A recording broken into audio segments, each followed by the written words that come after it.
მოგესალმებით მეგობრებო, მე გახლავარ დავით ბოტკოველი და წარმოგიდგენთ დღეს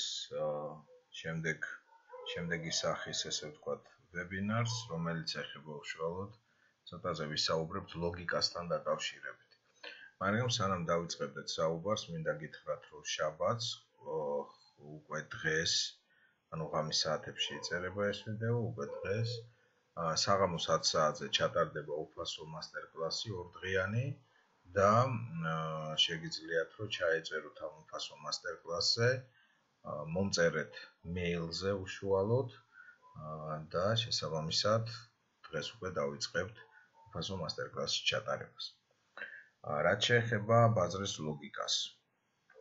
ხომ, პირველ რიგში ტრეიდერისთვის რაც არის მნიშვნელოვანი, როდესაც უყურებს ბაზარს, ამ შემთხვევაში ნებისმიერ ბაზარს არ აქვს მნიშვნელობა ფორექსი იქნება, კრიპტოვალუტა იქნება, აქციები თუ ასე შემდეგ, მისთვის მთავარი არის ერთი ნიუანსი, აი მნიშვნელოვანი ნიუანსი.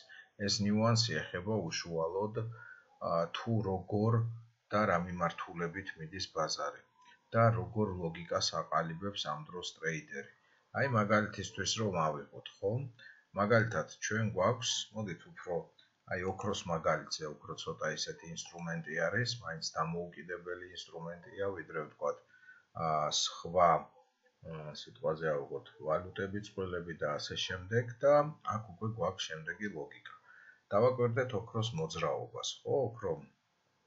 ოქრომ განავითარა თავის დროზე აღმავალი ტრენდი, კვირის გრაფიკზე ძალიან კარგად ჩანს, რომ საერთო ჯამში ბაზარი მიდის ზევით, ვიმყოფებით დიდ ფლეტში, სადაც წელს უკვე მივაღწიეთ მაქსიმუმს, გადავუწერეთ ესე ვთქვათ, წინა წლების მაქსიმუმი, შესაბამისად დავეშვით იმის შემდეგ დაბლა და შემოვედით ერთგვარ დიაპაზონის შიგნით.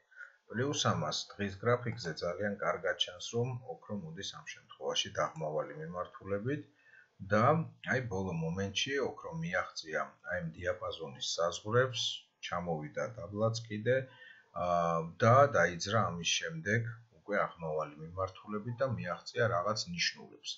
ნუ ამ შემთხვევაში 1900, ეხლა ვიგეთქვით, მაქსიმუმ 1946, 1945 ნიშნულს. მაგრამ აქ მთავარი რა არის, რა ლოგიკა დევს ამ შემთხვევაში და როგორ შეგვიძლია რომ ესე ვთქვათ უყუროთ ამ შემთხვევაში ოქროს, საით გააგრძელებს ბაზარი მოძრაობას, ხო? პირველ რიგში აი აქ უკვე ტრეიდერმა უნდა შეხედოს ცოტა ისტორიას. ანუ ერთი არის რომ ახლა რა ხდება, მაგრამ მეორე არის ისტორიაზე რა მოხდა.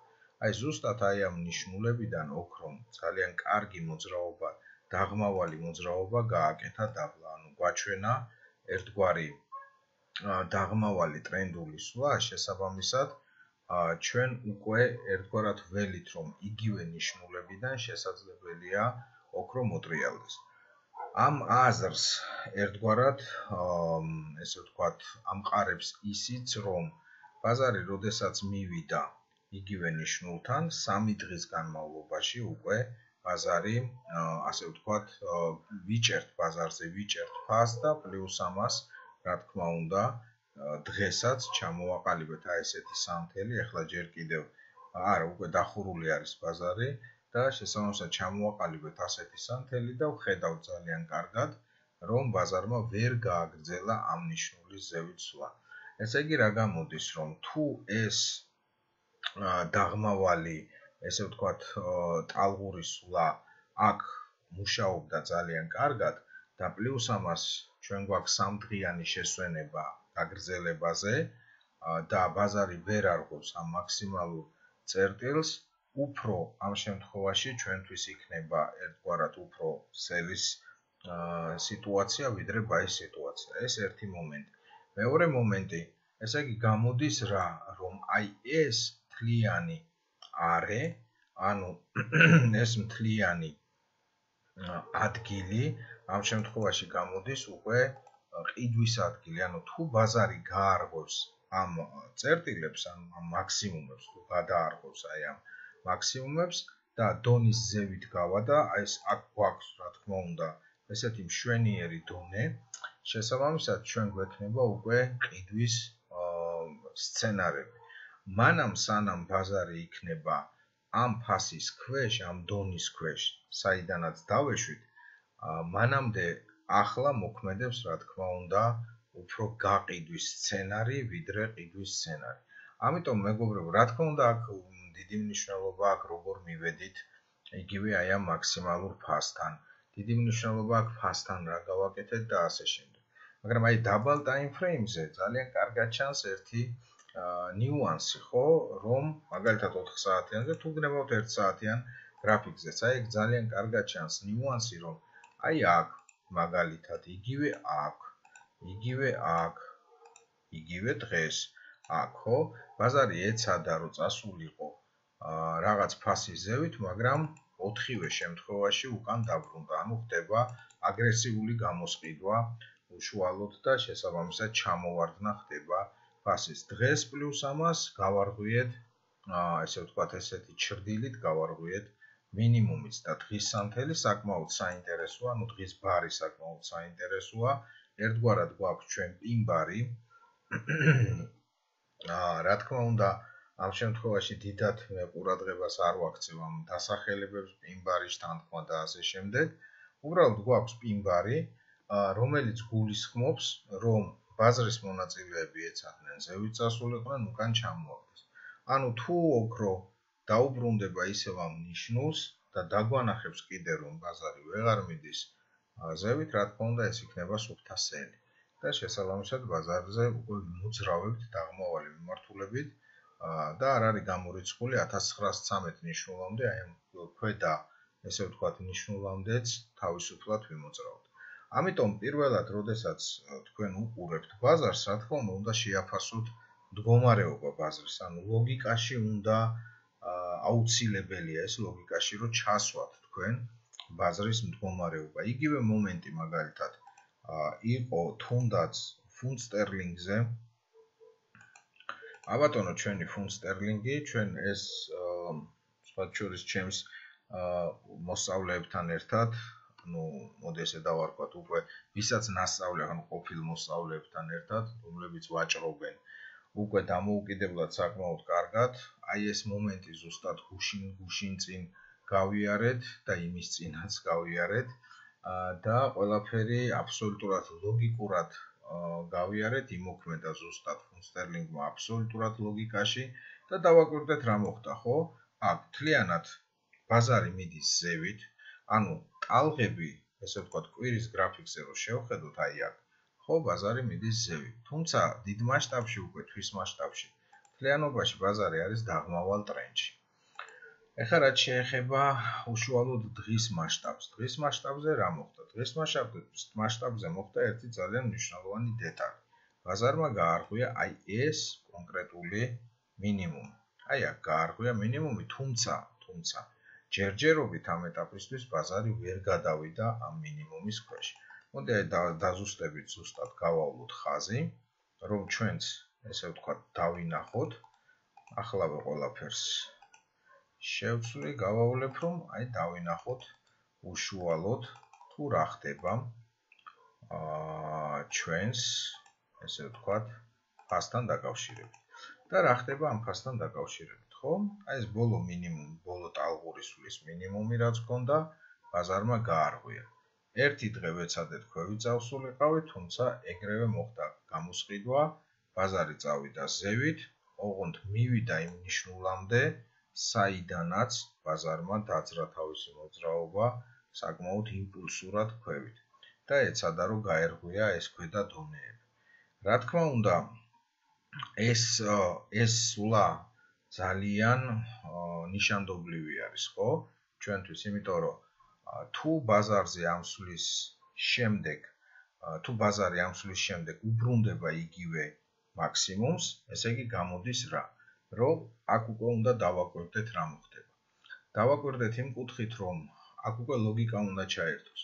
დავაკვირდეთ იმ კუთხით, რომ თუ ეს გამყიდველი მუშაობს ისევ და ეს მთელი აი ეს მოძრაობა, რაც ერთი კვირის განმავლობაში მიმდინარეობს, არის დაგროვებითი მომენტი, მაშინ გამოდის, რომ ამ წერტილსაც შეინარჩუნებს ან თუ არ არის დაგროვებითი მომენტი და უბრალოდ მუშაობს, მაინც შეინარჩუნებს ამ წერტილს და აქედან ბაზარი წამოვიდოდა, რა თქმა უნდა, დაღმავალი მიმართულებით, თანაც ესე მოდი ესე დავარქვათ, უსიკვდილოდ წამოვიდოდა დაღმავალი მიმართულებით. მართლაც ასე მოხდა, ხო? ბაზარმა შეინარჩუნა ეს წერტილი, აქ ძალიან საინტერესო ბარები დაიხატა, უშუალოდ აი ამ მონაკვეთში, სადაც ჩანს, რომ ჩრდილებს, ესე ვთქვათ, ჩრდილიც კი დავტოვეთ კარგად ზევით, პლუს ამას მიწოლითი მომენტი ხდება, რომ გავარღვიოთ ეს მაქსიმალური ფასი, ამ შემთხვევაში ფასი შეეხება 1.27-30 ნიშნულს დაახლოებით და შესაბამისად გავაგრძელოთ ზევით. თუმცა როგორც ხედავთ, ძალიან ესეთი მნიშვნელოვანი მიწოლის შემდეგ ბაზარი პირიქით ქვევით ჩამოვარდა. ერთგვარი სამკუთხედია, თუმცა სუფთა კლასიკური სამკუთხედის სახე, რა თქმა უნდა, არ აქვს. აქედან გამომდინარე, ჩვენ დავინახეთ ეს მომენტი, ჩვენ რა თქმა უნდა ვივაჭრეთ ამაზე, საკმაოდ წარმატებულათაც. ხედავთ, როგორ აჩერებენ ფასს იგივე წერტილთან, ანუ მაქსიმუმი ფასი ზემოდან ერთგვარად ადგას ქუდივით.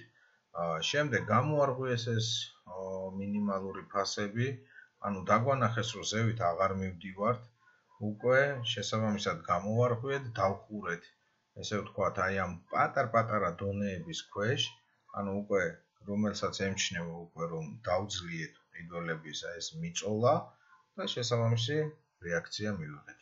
საერთო ჯამში ბაზარი დაღმავალი მიმართულებით ჩამოვარდა. და პლუს ამას აქვე მნიშვნელობა ჰქონდა კიდე ერთ დეტალს, ხო? გასაგებია რომ ბაზარი, ესე ვთქვათ, მოდის ქვევით, ეს ერთი მომენტი და მეორე მომენტი, აი საიდან დავიწყეთ აღმავალი სვლა. რა თქმა უნდა, აი ამ წერტილებიდან დავიწყეთ აღმავალი სვლა და ეს წერტილებიც ესე ვთქვათ, დავძლიეთ. ეს ერთ-ერთი დონე არის, დღის დონიდან არის აღებული, რა თქმა უნდა, აი ეს დონეები, ეს ორი დონე შესაბამისად ჩამოვედით იმ საწყისი წერტილის ქვევითაც, საიდანაც დავიწყეთ ბოლო აღმავალი სვლა, შემოვედით ფლეტის საზღვრებში, ესაც მნიშვნელოვანია თავისთავად და მთლიანობაში 1.27-30 ნიშნულიდან 1.25, ну 1.26 ნიშნულამდე თავისუფლად, ანუ 130 პუნქტი თავისუფლად, ასე ვთქვათ, წამოვედით ქვევით. დღეს თავისთავად იყო ინფორმაციის დღე, ცოტა არეული დღე ამ შემთხვევაში, იმიტომ რომ როგორც ხედავთ, მოხდა ერთგვარი პოზიციების მოკრეფა აქაც, ანუ როგორც გაირღვა მინიმუმი, ისევე გაირღვა მაქსიმუმი, მაგრამ აი ამ მაქსიმუმის გარღვევებში ასევე მნიშვნელოვანი იყო კიდე ერთი დეტალი, რომ აი აქ მაგალითად როცა მივდიოდით უკვე კორექციაში, გარღვევის შემდეგ გავარღვიეთ ეს მაქსიმუმი, აი დააკვირდით ახლა ამ დეტალებსაც. ხო, ლოგიკა როგორ ხდება, რომ გავარღვიეთ ეს მაქსიმუმი და დიდი ხნის მანძილზე ვიყავით ამ მაქსიმუმის ქვეშ, შემდეგ, ну ეს რა თქმა უნდა ცრუ გარღვევებია, შემდეგ კიდე ერთხელ გავარღვიეთ ახალი მაქსიმუმი და საბოლოო ჯამში აი ეს ინფორმაციის სამთელი არის ზუსტად ინფორმაციაზე, რომელიც გამოვიდა და მოხდა ესეთი მოძრაობა, საკმაოდ ესეთი მყარი მოძრაობა მოხდა თითქოს აღმავალი მიმართულებით, მაგრამ როგორც ხედავთ, მეორე საათზევე უკან ჩამოვიდა. და აი დაბალ time frame-ზეც თუ შევხედავთ, ძალიან კარგად აღმოვაჩენთ, რომ რეალობაში ბაზარი ძალიან იბრძოდა აქ, იმისათვის რომ თქვა ზევით წასულიყო, ხედავთ 4 აღმავალ სანთელს და ეს 4 აღმავალი სანთელი და პლუს ამას აი ეს ბოლო ესეთი აღმავალი ბარი ბოდიშით, ესე ვთქვათ, დაიხურა ზევით, აი ეს 3 ბარი 15 წუთიანი დაიხურა ზევით, ბევრი ესე ვთქვათ, იყო მცდელობა, ესე იგი გამოდის, რომ ყიდველები ძალიან აწყვებოდნენ ბაზარს, მაგრამ როგორც ესეთი ვერ შეძლეს საერთო ჯამში, გამომდინარე იქიდან, რომ თუ დავაკვირდებით კიდე კარგად, აი 4 საათიან გრაფიკს, ჩვენ აღმოვაჩენთ, რომ აი ეს გამყიდველი აღმოჩნდა საკმაოდ ძლიერი. იმიტომ რომ აქაც ფასი შეინარჩუნა, პლუს ამას ბაზარი აღარ დაძრა ზევით, ეს შეიძლება ერთი გამყიდველი არ იყოს, რა თქმა უნდა, რამდენიმე იყოს, პლუს ამას აქაც ესე ვთქვათ შეინარჩუნა და შემდეგ ბაზარი საერთო ჯამში დაიძრა დაღმავალი მიმართულებით და საკმაოდ დიდი მანძილი გაიარა, ну საერთო ჯამში, აი აქედან აქამდე 125 პუნქტი გაიარა ჩვენმა ფუნტ სტერლინგმა. ამიტომ მეგობრებო, როდესაც ჩვენ ვუყურებთ ბაზარს, ეს წინასწარ ერთგვარად წინასწარ უნდა იყოს ჩვენს მიერ აღნიშნული, გაწერილი, დაწერილი, ესე ვთქვათ, და წინასწარ უნდა აღვიქვათ ეს მდგომარეობები.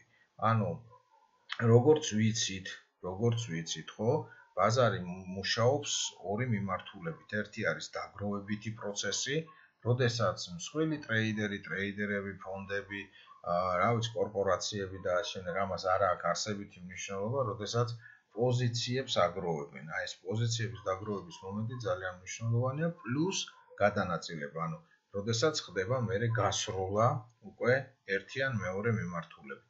შესაბამისად, ესეთი ძალიან კარგი, ესე ვთქვათ, თვალსაჩინო მაგალითები იყო, მე ეს წინა ვიდეოშიც ვახსენე, თვალსაჩინო მაგალითები იყო აბსოლუტურად ეს მაგალითები, სადაც ყველა ეს დახრილი ხაზით, რაც ამაკ მონიშნული ეს არ არის, რა თქმა უნდა, ამ უკაცრავად არ ვიყენებ ამ შემთხვევაში, რა თქმა უნდა, დახრილ ხაზს, თუმცა ეს მოუნიშნე იმისათვის, ჩემთვისაც რა თქმა უნდა, გადასარევი მაგალითები იყო, სიმართლე რო გითხრათ, როგორ გროვდება პოზიციები და შემდეგ როგორ ხდება მისი, ესე ვთქვათ, დისტრიბუციაში გაყვანა და მოძრაობა ერთი ან მეორე მიმართულებით. თუნდაც ეს მომენტი, რაც იყო, ეს ორი დაგროვება, ხო, ზედიზედ მოხდა ორი დაგროვება, ვარდნა, ეს ძალიან საინტერესო მომენტია, აქაც მონიშნული მაქვს, რა თქმა უნდა, მოხდა ვარდნა, ანუ ძლიერი სვლა აღმავალი მიმართულებით და იგივე წერტილთან, როდესაც მივიდოდა ბაზარი, იქ უკვე გადაწყდებოდა რა მოხდებოდა. ან ეს პიროვნება, ან პიროვნებები, ან კორპორაციები და ასე შემდეგ ინარჩუნებენ ამ პოზიციას უკვე აქ, მომავალში, იმიტომ ვიძახი, რომ წარსულს უნდა შევხედოთ რა ხდება, ან ვერ ინარჩუნებენ. ზუსტად დააკვირდით, ეს არ გამივლია, ესე ვთქვათ, დღეს ეს ხაზი, ეს უკვე გავლებული იყო, ხო? და ხედავთ ესეთ რამეს, რომ პირველი არ შევინარჩუნეთ ეს პოზიციები, პირიქით წავიყვანეთ ბაზარისევით, აქ ძალიან საინტერესო მდგომარეობა წავიდა, ერთი დაგროვება, მეორე დაგროვება, პლუს, რა თქმა უნდა, ინფორმაციას ელოდებოდა ყველა, რა მოხდებოდა შეერთებულ შტატებში, როგორი მონაცემები გამოვიდოდა, მოხდა ეს ინფორმაციული სანთელი, ჩამოვარდა ზუსტად ამ მაქსიმალურ წერტილამდე, ამ შემთხვევაში მინიმუმად ითვლება 0.88 ნიშნულამდე და აქედან ბაზარი დაიძრა აღმავალი მიმართულებით ასევე იმპულსურად. რა შეგვიძლია ვთქვა დღეისთვის, რომ ბაზარი ინარჩუნებს აღმავალ ტენდენციებს, ანუ მთლიანობაში ტრენდი არის დაღმავალი, მაგრამ დღევანდელი სიტუაცია ჯერჯერობით მიდის ზევით, არანაირ, ესე ვთქვათ, დაღმავალ სცენარზე საუბარი აქ ჯერჯერობით არ არის. ნახოთ იმ კვირას რა მოხდება, თუ მოხდა ისე, რომ შევინარჩუნეთ ეს პოზიციები, აქ ძალიან საინტერესო ნიშნულთანაც ავართ მისული, თუ დავაკვირდებით, თუ შევინარჩუნეთ ეს პოზიციები, რა თქმა უნდა, დაღმავალი მიმართულებით წამოვალთ, მაგრამ ყოველი დაგროვება, ესე ვთქვათ, რაც კი მოხდა, ყველაფერი წავიდა ზევით, ანუ გადანაწილება მოხდა ზევით. შესაბამისად, გვაქვს აღმავალი, ესე ვთქვათ, მოძრაობა. იგივე მომენტი იყო ევროზეც ასევე, ხო?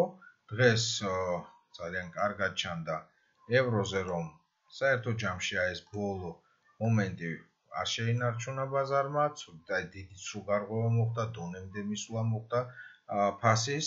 ეს არის 1.075 ნიშნული დაახლოებით ეს ფასი და აქედან დავეშვით ისევ დაღმავალი მიმართულებით, ხედავთ მინიმუმამდეც კი მოვედით, ხო? დონიდან დავიწყეთ ეს სვლა და მინიმუმამდეც კი მოვედით. მოკლედ, მეგობრებო, როდესაც თქვენ დაჯდებით მონიტორთან და გახსნით მონიტორს, ხო? ესეთი წვრილ დეტალი აუცილებლად უნდა გაითვალისწინოთ. ეს, რა თქმა უნდა, გამოცდილებიდანაც მოდის, სწავლიდანაც მოდის, ეს ჩემმა მოსწავლეებმა ძალიან კარგად იციან. შესაბამისად, თქვენც ირჩევთ ეს დეტალები, ასეთი მნიშვნელოვანი, ერთგვარად მნიშვნელოვანი დეტალები აუცილებლად გაითვალისწინოთ, რომ უფრო თავისუფლად მოხდეს, ესე ვთქვათ, ლოგიკური ვაჭრობა და არა ესეთი ქაოსური და რაღაც ესეთი ვაჭრობები. ჩემთან, რა თქმა უნდა, ამ ყველაფერზე არის ახსნა ჩემს მასტერკლასზე. შესაბამისად, შეგიძლიათ გაიაროთ ჩემთან მასტერკლასი. საკმაოდ ესეთი დახუნძლული არის ინფორმაციები, რომელსაც მე ვეძახი უკვე პრაქტიკულ თეორიას, თუმცა ესეთი განსაკუთრებული რაღაც ტერმინი გამოდის ამ შემთხვევაში, მაგრამ ეს ყველაფერი უკვე ახსნადი არის და თქვენ შეგიძლიათ ეს თქვენთვის ახსნათ. მოკლედ შეგახსენებთ, რომ დღეს უკვე შაბათს საღამოს 10 საათზე იქნება ესე უფასო ორდღიანი მასტერკლასი შაბათ-კვირას გასტანს.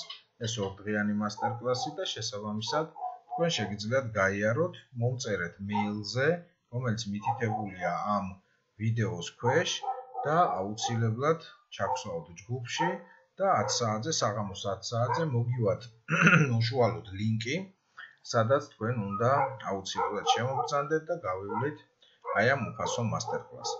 ყველას წარმატებას გისურვებ და გმადლობთ ყურადღებისთვის.